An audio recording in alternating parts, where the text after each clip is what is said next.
The stars had been quiet for so long that Admiral Vexthar almost forgot what silence meant. His massive ship, the Eternal Dominion, cut through space like a blade through water. Behind him followed 3,000 vessels of the Zephyrian Empire, each one capable of destroying a moon. Vexthar stood 8 feet tall, his blue-scaled skin reflecting the bridge lights. 4 arms moved with practiced precision across his command console. His people, the Korathans, had been warriors for 10,000 years. They were the backbone of an empire that ruled over 800 worlds. Admiral, his second-in-command, Captain Zeklos, approached with measured steps. "We have reached the target system. The primitives call it Sol." Vexthar's yellow eyes focused on the main screen. A small yellow star burned ahead, surrounded by several planets. The third planet from the star glowed blue and green. That was Earth, home to the creatures called humans. "Show me their technology level," Vexthar commanded. Data flowed across his screens. Chemical rockets that barely reached their own moon. Nuclear weapons that could destroy cities but not continents. Ships made of simple metals and plastics. The most advanced human vessel was smaller than a Zephyrian escape pod. Vexthar's mandibles clicked in amusement. "How many of them are there?" "Approximately 8 billion, Admiral. They appear to be divided into multiple factions that fight each other regularly. Fighting among themselves? How typical." Vexthar had seen this pattern countless times. Species that couldn't unite even when facing extinction rarely lasted long. "Begin standard first contact protocol." The bridge crew moved efficiently. They had done this so many times that each action was automatic. First, they would demonstrate their superior technology. Then they would offer the choice: join the Empire as slaves or die as free creatures.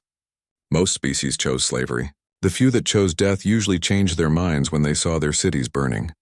"Admiral, we are detecting their communication networks," reported the communications officer. "They use primitive electromagnetic signals. Very easy to intercept and broadcast on." "Excellent. Send the standard message." The officer's tentacles danced over his console. "Message sent, Admiral. Broadcasting on all human frequencies." Across Earth, every radio, television, computer, and phone suddenly displayed the same message. It appeared in perfect English, Mandarin, Spanish, and every other human language. "People of Earth," the message began. "You have been chosen for evaluation by the Zephyrian Empire. We rule over 800 worlds and countless species. Your primitive technology and divided nature suggest you are not ready for independence. You have one choice. Submit to our rule and serve the Empire or face extinction. You have 7 of your days to surrender unconditionally. Resist and your world will burn." The message ended with images of other worlds the Empire had conquered. Cities reduced to ash. Oceans boiled away. Entire species wiped from existence. On the bridge of the Eternal Dominion, Vexthar waited for the usual response. Fear, panic, desperate attempts at negotiation. Sometimes the primitives tried to buy time by pretending to consider surrender. It never mattered. The outcome was always the same, but the human response was different. It came exactly 1 hour after the ultimatum was broadcast. A single transmission, broadcast from Earth on the same frequencies the Empire had used. "Zephyrian Empire," the message began in accented but clear galactic standard. "This is Dr. Sarah Chen, speaking for the United Earth Government. We have received your message and considered your offer." Vexthar leaned forward. "The humans already had a united government?" "That was unusual for primitives." "We decline your offer of slavery," Dr. Chen continued. "However, we accept your challenge of combat. We request 1 week to prepare our forces. After that time, we will meet your fleet in battle within our solar system. We look forward to showing you what humans are capable of." The transmission ended. The bridge fell silent. Captain Zeklos was the first to speak. "Admiral, did they just accept our challenge?" Vexthar stared at the screen. In 3 centuries of conquest, he had never heard a response like that. Primitives did not accept challenges from the Empire. They begged. They pleaded. They offered tribute. They did not calmly schedule their own destruction. "Communications, replay that message," Vexthar ordered. The human transmission played again.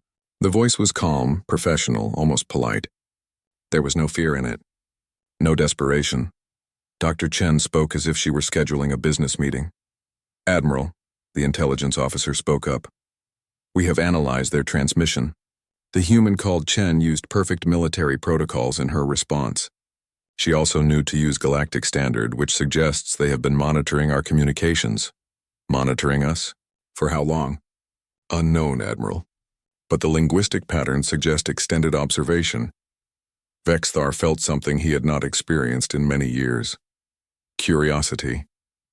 These humans were behaving unlike any species he had encountered. They were not cowering or begging. They were preparing for war.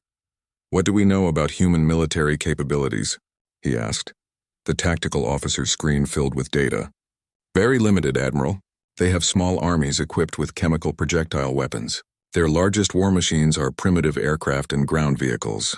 Their naval vessels are designed for water travel only. By our estimates, a single Zephyrian destroyer could defeat their entire military.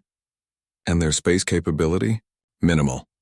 They have launched primitive probes to nearby planets and built a small station around their world. Their fastest ships would take years to travel between planets in their own system. Vexthar nodded. The analysis confirmed what he had expected. The humans were brave but stupid. Their acceptance of his challenge was probably some primitive honor code. They would rather die fighting than live in slavery. Very well, he said. We will grant their request for 1 week. Position the fleet at the edge of their system. Monitor their preparations. I want to know what these humans think they can accomplish. Yes, Admiral. Should we begin bombardment of their military installations? No. Vexthar's mandibles clicked thoughtfully. Let them prepare. I am curious to see what they do with 7 days. Besides, it will be good training for our younger officers. They need experience with actual combat, even against primitives. As the Zephyrian fleet moved to the outer edge of the Sol system, Vexthar studied the data about Earth. The planet was unusual in many ways. It had violent weather patterns, active geology, and a remarkably diverse ecosystem. Most worlds that supported intelligent life were much more stable. The humans themselves were also strange. They were one of the few species that had developed intelligence while remaining predators. Most intelligent species evolved from prey animals. The humans had sharp teeth, forward-facing eyes, and a metabolism designed for hunting. But that could not make up for their technological disadvantage. Vexthar's ships were powered by antimatter engines. Their hulls were made of programmable matter that could repair itself. Their weapons could destroy planets. The humans had chemical rockets and nuclear bombs. Still, something about their calm acceptance of his challenge bothered him. In all his years of conquest, Vexthar had learned to trust his instincts, and his instincts were telling him that these humans were hiding something. Captain Zeklos, he called. Yes, Admiral? Double the watch schedules. I want continuous monitoring of the human homeworld. If they so much as launch a probe, I want to know about it immediately. You suspect treachery, Admiral. Vexthar looked at the small blue planet on his screen. I suspect something. These humans are not behaving like defeated primitives. They are behaving like they have a plan. The week ahead would reveal what that plan was. Dr. Sarah Chen stood in the emergency session hall of the United Earth government, looking at screens filled with faces from every nation on the planet. Presidents, prime ministers, generals, and scientists all waited for her to speak. The room was silent except for the quiet hum of computers processing the most important data in human history. Ladies and gentlemen, Sarah began, we have 1 week before the Zephyrian fleet attacks. Our analysis of their technology shows they outclass us in every measurable way. Their weapons, their ships, their defenses, all of them are centuries ahead of anything we possess. President Martinez of the Americas Union leaned forward. Dr. Chen, are you suggesting we surrender? Absolutely not, Sarah replied firmly. I'm suggesting we remember who we are. On the screens around the room, data flowed continuously. Every major government had shared their military secrets within hours of the alien ultimatum. Weapons projects that had been classified for decades were now open knowledge. Research facilities that had never cooperated were working together. The entire planet had become one massive laboratory. General Harrison from the Pacific Defense Coalition spoke up. Doctor, with respect, they have antimatter weapons. We have chemical explosives. They have energy shields. We have metal armor. How exactly do we fight that? Sarah smiled for the first time since the aliens had arrived. General, you're thinking like them. You're thinking like a species that evolved on one safe world and never had to face real adversity. She pressed a button, and the main screen changed to show Earth's history. Images of ice ages, volcanic eruptions, asteroid impacts, and mass extinctions flowed across the display. Every other species the Zephyrians conquered evolved on stable worlds, Sarah continued. Nice, safe planets where the weather was predictable and the environment was friendly. They developed intelligence to solve social problems and build better tools. The screen changed again, showing human evolution. Stone tools, fire, agriculture, wars, technology were different. We evolved on a world that spent 4 billion years trying to kill everything on it. Ice ages that froze entire continents. Volcanoes that blocked out the sun. Diseases that wiped out most life forms. Asteroid impacts that reset evolution completely. Director Yamamoto from the Asian Scientific Alliance nodded slowly. You're saying we evolved to survive extinction events? Exactly. And more than that, we evolved to survive while competing with each other. Every other intelligent species the aliens met was the only intelligent species on their planet. We shared Earth with Neanderthals, Denisovans, and other human subspecies. We had to be smarter, more adaptable, and more aggressive just to survive our own relatives. The room was silent as the implications sank in. Premier Volkov from the Russian Federation was the first to speak. What are you proposing, Dr. Chen? Sarah's expression became serious. I'm proposing we show them what happens when you threaten a species that survived by making everything on their planet into a weapon. The next 6 days transformed human civilization. Every factory on Earth retooled for war production. Car manufacturers began building missile components. Electronics companies started producing targeting systems. Even toy factories were converted to make small drones. But the real transformation was deeper than industrial. Borders became meaningless overnight. The European Union shared fusion technology with the African Commonwealth. The Chinese Republic gave their quantum computing designs to anyone who asked. The American corporations opened their artificial intelligence research to the entire world. Children donated their savings to buy materials for weapons. Elderly scientists came out of retirement to work 18-hour days. Artists designed camouflage patterns. Musicians wrote songs to boost morale. Everyone contributed something. The aliens watched all of this from the edge of the solar system. Their monitors showed the frantic activity on Earth, but they interpreted it as panic. They saw the industrial changes as desperate attempts to build conventional weapons. They missed the deeper patterns. Captain Zeklos reported to Admiral Vexthar each day. The humans continue their preparations, Admiral. They have increased military production significantly, but it is still primitive technology. Chemical rockets, metal projectiles, nuclear warheads. Vexthar studied the reports with growing confusion. What about their space installations? Are they building defensive platforms? Nothing significant, Admiral. They have launched some mining equipment to their asteroid belt and increased activity on their moon base. But it appears to be resource gathering for their war effort. What the aliens did not understand was that humans had spent centuries learning to hide their true capabilities. The Cold War had taught them to disguise military projects as civilian ones. The asteroid mining operations were actually weapon platforms. The moon base expansion was a staging area for military operations. But the real secret was deeper than any of that. Dr. Chen stood in a hidden facility buried 3 miles beneath the Sahara Desert. Around her, teams of scientists worked on projects that had been theoretical just 1 week ago. The facility had existed for 50 years. Built in secret by a coalition of governments who understood that humanity might one day face an existential threat. Status report. Sarah called out. Dr. Rodriguez from the weapons team looked up from his console. The kinetic bombardment system is ready. We have converted 17 asteroids into guided projectiles. When the aliens enter the inner system, we can hit them with rocks moving at significant fractions of light speed. Dr. Singh from the technology team raised her hand. The adaptive AI systems are online. Every human ship now has artificial intelligence that can learn and evolve during combat. They will analyze alien tactics in real time and develop countermeasures. Dr. Petrov from the defense team smiled grimly. The distributed defense network is active. Every satellite, space station, and probe in the solar system is now part of our military grid. We don't have a few big targets for them to destroy. We have thousands of small ones. But the most important project was not technological. Dr. Kim, from the psychology division, had been studying the alien communications. I've analyzed their command structure and decision-making patterns. They are hierarchical, rigid, and predictable. They expect enemies to behave according to established military doctrine.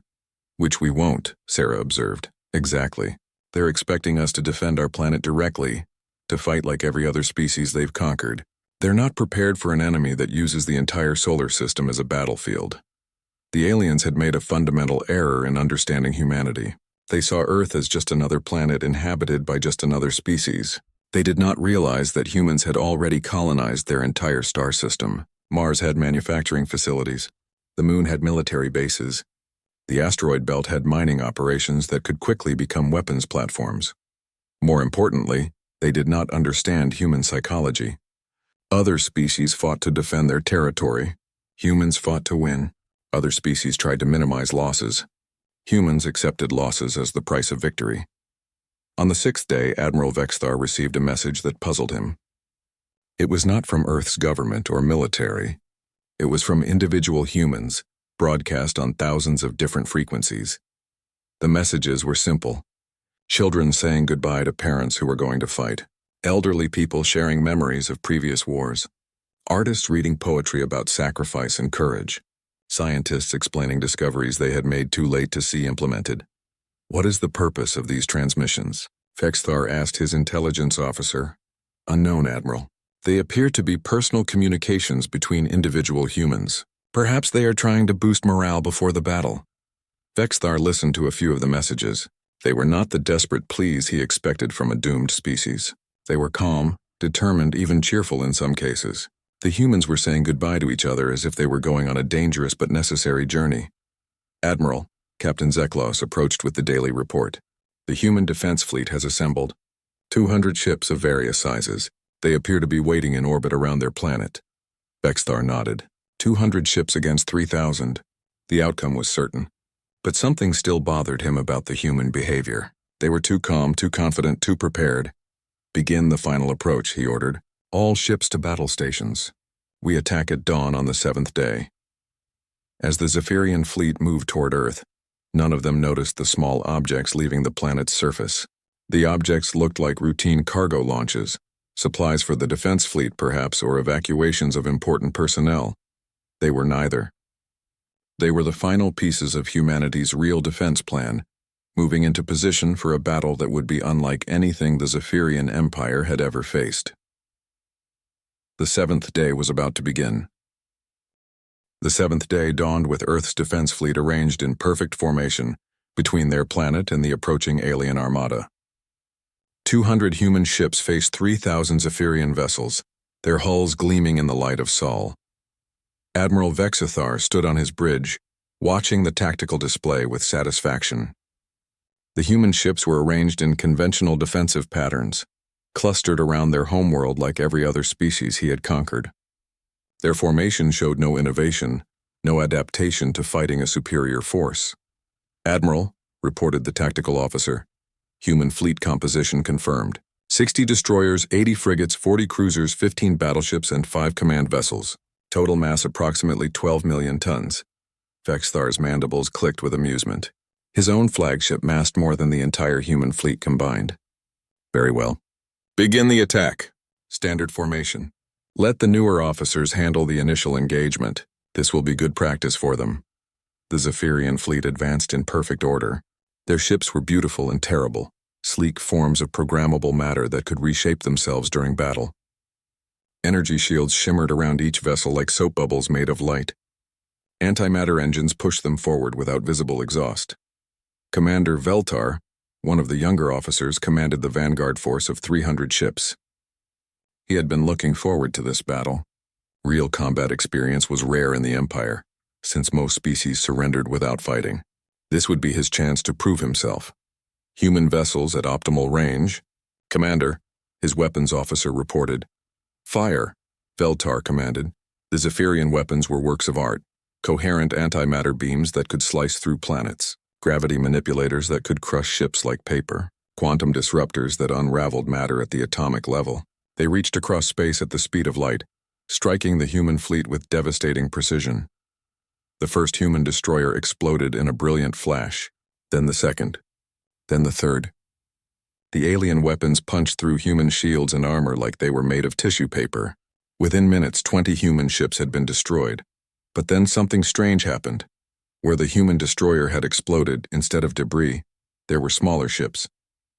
Lots of them. The destroyed vessel had somehow given birth to a swarm of fighters and bombers that immediately scattered in all directions.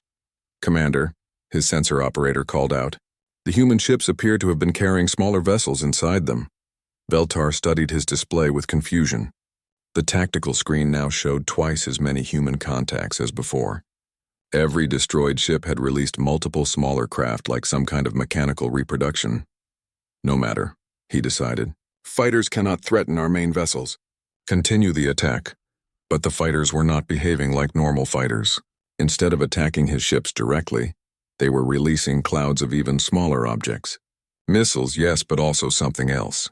Thousands of tiny devices that spread through space like seeds on the wind. Admiral Vexthar watched the battle with growing unease. The human losses were severe. They had already lost 50 ships. But their response was completely unexpected.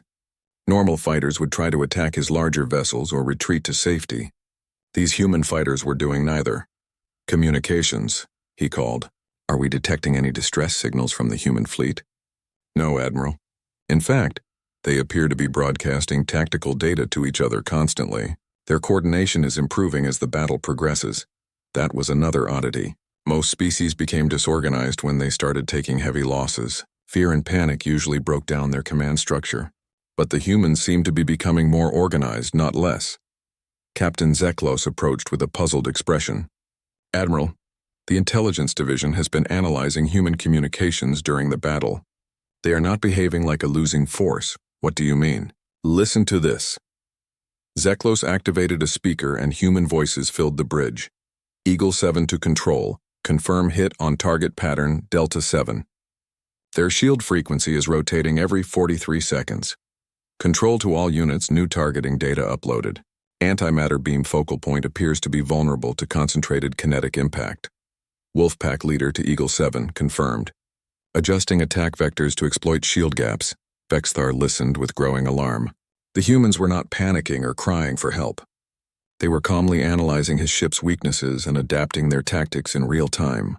They were treating the battle like a learning exercise. "Commander Veltar reports that human fighters are exhibiting unusual behavior," Zeklos continued. "They appear to be sacrificing themselves deliberately to gather intelligence on our weapons and defenses." "Sacrificing themselves for intelligence?" "Yes, Admiral. They are flying directly at our ships, taking detailed sensor readings until they are destroyed. Each destroyed fighter transmits its data to the remaining human forces." Vexthar had never heard of such tactics. What kind of species use their own deaths as a source of tactical information? The idea was both horrifying and incomprehensible. The battle continued and the human losses mounted. 100 ships destroyed, 150. But with each loss, the remaining human vessels became more effective. Their weapons began finding weak points in Zephyrian shields. Their movements became more unpredictable. Their coordination improved, and then the first Zephyrian ship died. It was a frigate in Commander Veltar's formation. A swarm of human fighters had coordinated a precise attack, hitting the same shield generator simultaneously from 12 different angles. The shield collapsed for just a fraction of a second, but that was enough for a human missile to penetrate and detonate inside the ship's reactor. "Commander," Veltar's tactical officer called out, "we have lost the sharp victory. Human forces appear to have analyzed our shield rotation patterns." Veltar stared at his display in disbelief. His ships were individually superior to anything the humans possessed. A single Zephyrian frigate should have been able to destroy a dozen human fighters. But the humans were not fighting like 12 individual fighters. They were fighting like a single organism with 12 bodies. The real shock came when the human fleet began implementing Zephyrian technology. "Commander, the humans appear to be modifying their weapons," his science officer reported. "They are somehow replicating our antimatter beam frequencies. That's impossible. They would need years of study to understand our technology." "Nevertheless, Commander, their weapons signatures are changing. They appear to be reverse engineering our systems during the battle." Veltar watched in horror as human ships began firing modified versions of Zephyrian weapons. Somehow they had analyzed the energy signatures of his antimatter beams and figured out how to replicate them using their primitive technology. The modifications were crude and inefficient, but they worked. More Zephyrian ships began to die. The humans had stopped trying to match superior technology with inferior technology. Instead, they were stealing alien technology and improving it on the spot. Admiral Vexthar realized he was facing something unprecedented. The humans were not just adapting to his tactics, they were evolving. Each destroyed human ship made the survivors more effective. Each successful alien attack taught the humans how to counter it. Admiral, Captain Zeklos approached with urgent news. We are detecting massive energy signatures from the asteroid belt. Show me. The main screen switched to long-range sensors. The asteroid belt was lighting up with activity. Massive objects were moving, accelerating toward the battle zone at incredible speeds.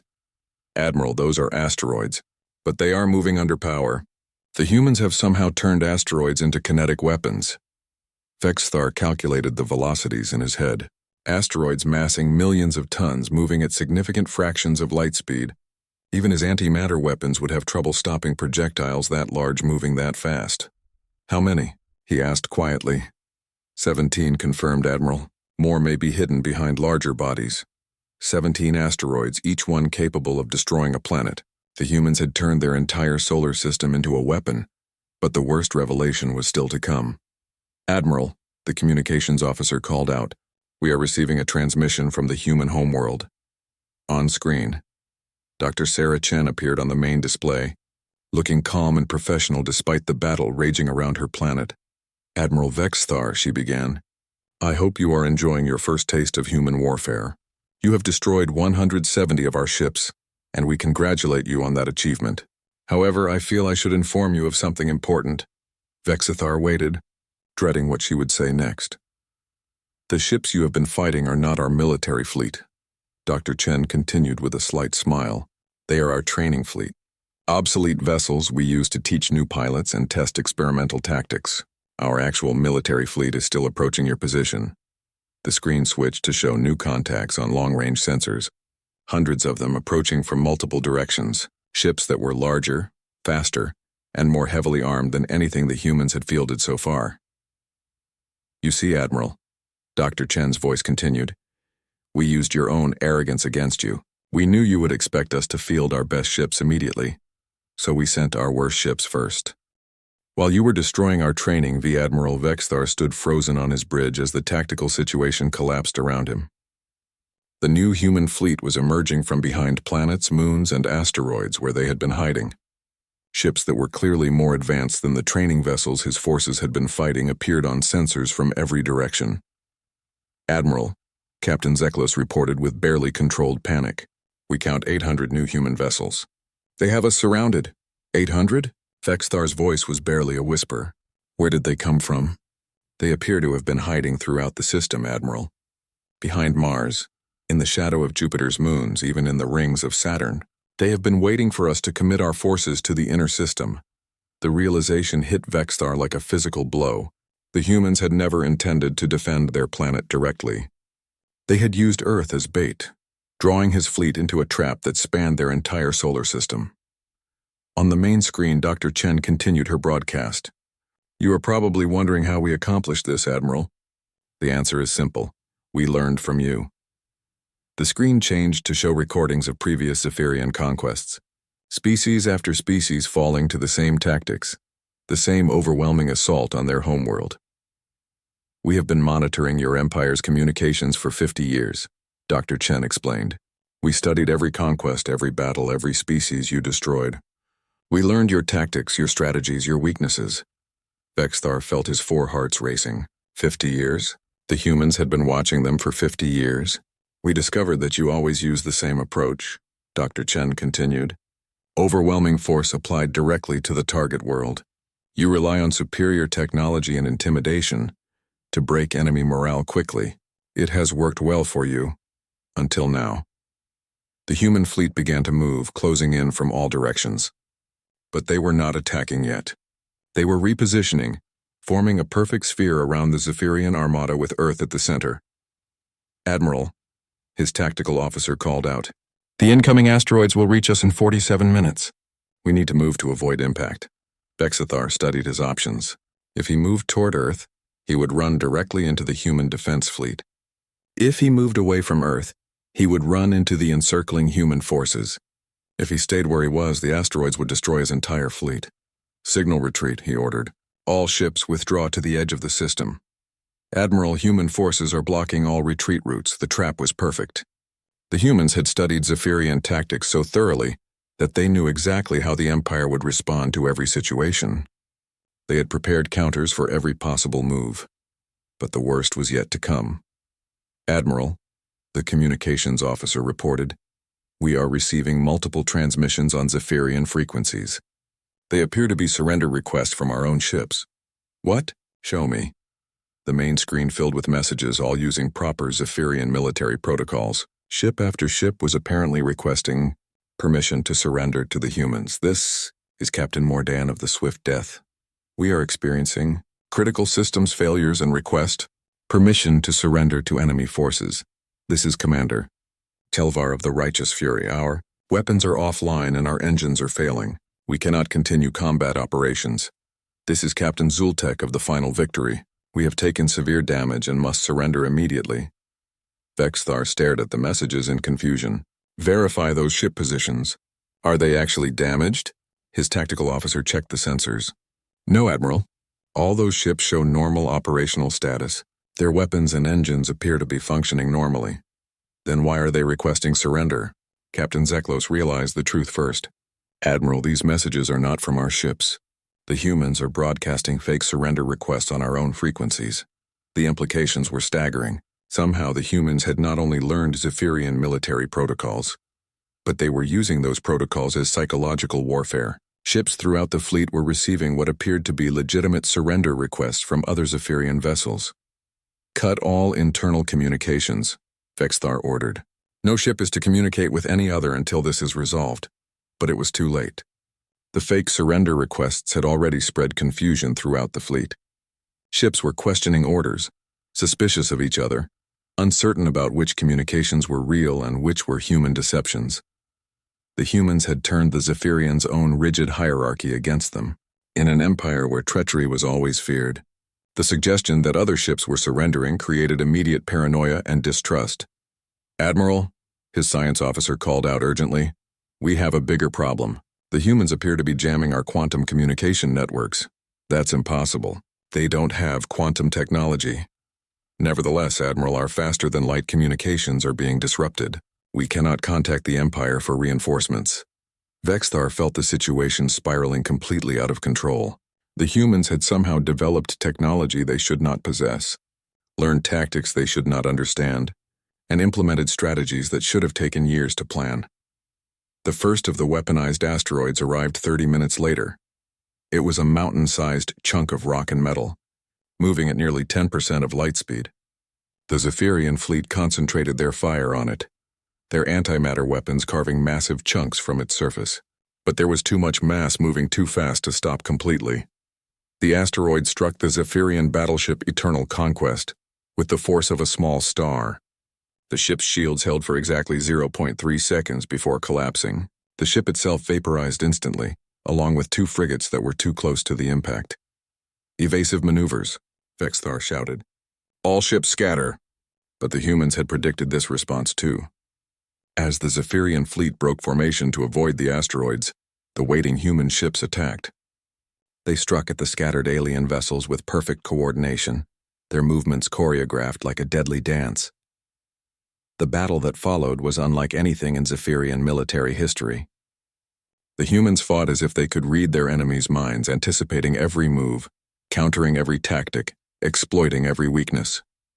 Worse, they were still learning. Every exchange of fire taught them more about Zephyrian technology. Their weapons continued to evolve during the battle, becoming more effective with each engagement. "Admiral," Captain Zeklos reported grimly, "we have lost 400 ships. Our formation is completely broken. The humans are picking off our scattered vessels systematically." Vexthar watched his proud fleet being dismantled piece by piece. Ships that had conquered worlds were being destroyed by an enemy they had dismissed as primitive just hours before. But the final horror came when the humans began using captured Zephyrian technology against its creators. "Admiral, human forces appear to be boarding our disabled vessels," the tactical officer reported. "They are They are stripping technology from our ships and installing it on their own vessels in real time. Vexithar watched in disbelief as human engineers worked with impossible speed to modify captured alien systems. Within minutes, they were integrating Zephyrian shields, weapons, and engines into human ship designs. How are they doing this so quickly? He demanded. His science officer provided the answer that chilled him to his core. Admiral, their artificial intelligence systems appear to be designed specifically for rapid technology adaptation. They can analyze and replicate any system they encounter within minutes. The humans had not just prepared for this battle. They had prepared for fighting any technologically superior enemy. Their entire military doctrine was based on the assumption that they would be outclassed and would need to steal and adapt enemy technology to survive. Admiral, the communications officer called out, "We are receiving another transmission from Dr. Chen." On screen, Dr. Chen appeared again, still calm despite the carnage surrounding her planet. But now there was something different in her expression, something predatory. "Admiral Vexthar," she began, "I want to explain something to you. You made the same mistake that every species in your empire has made. You assumed that being technologically advanced made you superior warriors." Behind her, displays showed the ongoing battle. Zephyrian ships burning, human forces adapting captured alien technology, the asteroid bombardment continuing with devastating effect. "You forgot that we evolved on a world where everything was trying to kill us," Dr. Chen continued. "We learned to fight creatures bigger than us, stronger than us, faster than us. We learned to survive by being smarter, more adaptable, and more vicious than anything else on our planet." The screen changed to show historical human battles. Humans fighting with stone tools against creatures with natural weapons. Humans using fire against predators stronger than them. Humans hunting animals that should have been able to destroy them. "We have been preparing for this day for 50 years, Dr. Chen announced. "We have studied your every conquest, analyzed your every tactic, prepared counters for your every strategy. We have turned our entire solar system into a weapon designed specifically to defeat you." Vexithar realized with growing horror that this had never been a battle. It had been an execution. The humans had studied the Zephyrian Empire so thoroughly that they knew exactly Essels are real. Admiral Vexthar stared at Dr. Chen's image on his screen, his forearms trembling with a mixture of rage and fear. Around him, his bridge crew waited for orders while their proud fleet was systematically destroyed by an enemy they had underestimated beyond all measure. "Admiral," Captain Zeklos whispered urgently, "we have lost over half our fleet. The remaining ships are scattered and isolated. If we do not retreat immediately..." "Retreat to where?" Vexthar snapped. "They have us surrounded. Every escape route is blocked." On his tactical display, the situation was clear. The human forces had formed a perfect sphere around what remained of the Zephyrian fleet. Every attempt to break through their lines had failed. The aliens were trapped in humanity's solar system like insects in a web. But the worst part was not the tactical situation. The worst part was the realization that this had been planned from the very beginning. "Admiral," his intelligence officer approached with new data, "we have completed our analysis of human communications during the battle. Sir, they are not just adapting to our tactics. They are implementing predetermined responses to our every move." "What do you mean?" "They planned for this exact scenario, Admiral. Every maneuver we have made, every strategy we have employed, they have already prepared counters for. This entire battle is proceeding according to a human plan that was written before we arrived." Vexithar felt a chill that had nothing to do with the temperature on his bridge. "Show me." The screen filled with intercepted human communications from the past week. Military briefings, strategic planning sessions, tactical discussions. As Vexthar listened, the scope of human preparation became clear. Scenario 7. Zephyrian fleet commits to direct assault on Earth. Response: allow initial engagement with training fleet while main. Force flanks from hidden positions. Scenario 12. Enemy attempts scatter pattern to avoid asteroid bombardment. Response: pursue with hunter-killer groups. Maintain encirclement. Scenario 21. Enemy attempts to jam our communications. Response: switch to quantum encrypted backup networks and implement psychological warfare protocols. Every move the Zephyrians had made was anticipated. Every strategy they had tried was predicted. The humans had not just studied their enemy, they had wargamed every possible outcome. "Admiral," His communications officer called out, "We are receiving a new transmission. It is not from Dr. Chen.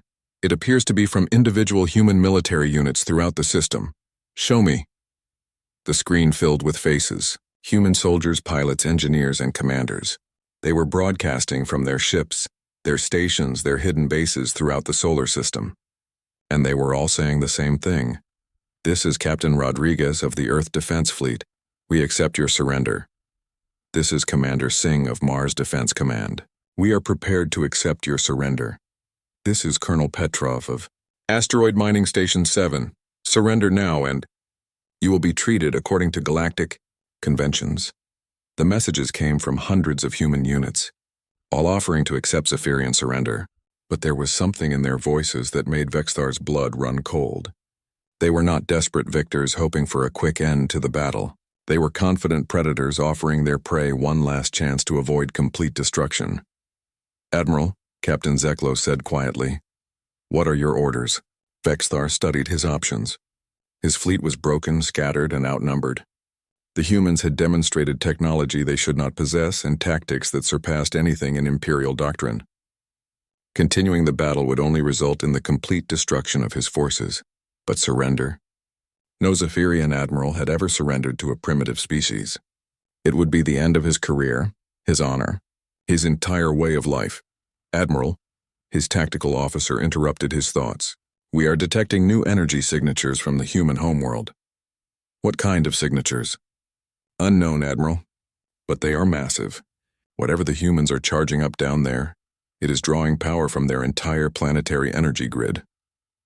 Vexithar realized that he had not yet seen humanity's true capabilities. Everything that had happened so far, the trap, the technological adaptation, the psychological warfare, had been accomplished with what the humans considered their normal military forces. Now they were bringing out something bigger. Dr. Chen appeared on his screen again, her expression serious. "Admiral Vexthar, we have detected that you are hesitating to surrender. Perhaps you need to understand the full scope of what you are facing." The display changed to show Earth's history, but not the violent evolution that Dr. Chen had mentioned before. This time it showed ruins, ancient cities buried under rock and ice, fossilized remains of creatures that had once been intelligent. "I told you that we learned from studying your empire's conquests," Dr. Chen continued, "but that was not the only thing we studied. We also learned from our own planet's history. The images changed to show archaeological discoveries, stone structures that could only have been built by intelligent beings, artifacts that demonstrated advanced technology, evidence of multiple civilizations that had risen and fallen on Earth long before humans appeared. Earth has been home to 6 intelligent species over the past billion years," Dr. Chen explained. "Each one more advanced than the last. Each one destroyed by their own technological progress." Vexthar listened with growing horror as the implications became clear.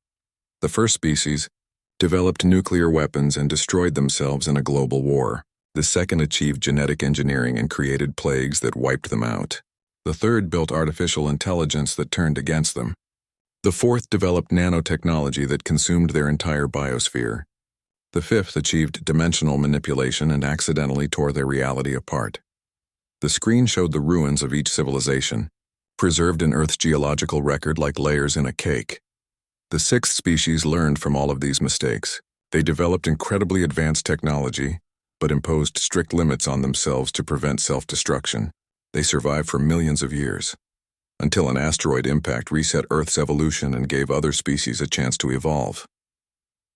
Dr. Chen's expression became grim. "We are the 7th intelligent species to evolve on Earth, but we are the first to learn the most important lesson of all." "What lesson?" Vexthar found himself asking, though he dreaded the answer. "We learned that survival is more important than advancement. Every previous species on our world destroyed themselves by developing technology faster than they developed wisdom. We deliberately slowed our technological progress to ensure our survival." The implications hit Vexthar like a physical blow. The humans were not technologically primitive because they lacked the ability to advance. They were primitive because they had chosen to be primitive, having learned from the fate of every species that came before them. "When you arrived and threatened our existence," Dr. Chen continued, We simply removed our self-imposed limitations. The energy signatures from Earth suddenly spiked. Whatever the humans had been building was coming online. You wanted to see our true technology, Dr. Chen announced. Very well. Space around Earth began to change. The planet's magnetic field became visible as streams of controlled energy. The moon's orbit shifted slightly as massive gravitational manipulators activated. The asteroid belt realigned itself into perfect geometric patterns. We call this the solar defense grid, Dr. Chen explained. It is the culmination of 50 years of preparation for this exact scenario. Every planet, every moon, every asteroid in our system has been converted into a component of a single, massive weapon. Vexithar watched in awe and terror as humanity's solar system transformed itself into something beyond his comprehension. This was not technology. This was applied mastery of physics on a scale that made the Zephyrian Empire look like primitive savages. This is your final warning, Admiral, Dr. Chen said. Surrender now, or face the full power of a species that survived by learning from the mistakes of 6 previous civilizations. The tactical display showed new contacts appearing throughout the system. Not ships, installations, thousands of them, hidden in planets and moons and asteroids, all coming online simultaneously. The entire solar system was lighting up with weapons that made antimatter look quaint. Vexthar realized that he was not facing a primitive species that had gotten lucky. He was facing a civilization that had deliberately hidden its true nature until the moment of greatest need. The humans had not just prepared for this battle, they had prepared for any possible threat to their survival. All ships, he said quietly into his communicator. Cease fire. Transmit surrender on all frequencies. Captain Zeklo stared at him. Admiral? We surrender, Vexthar repeated, his voice hollow. Signal unconditional surrender to all human forces. As his fleet powered down their weapons and raised surrender flags, Vexthar composed his final report to the Zephyrian Empire. It would be the most important message in Imperial history. Command, this is Admiral Vexthar. Mission has failed catastrophically.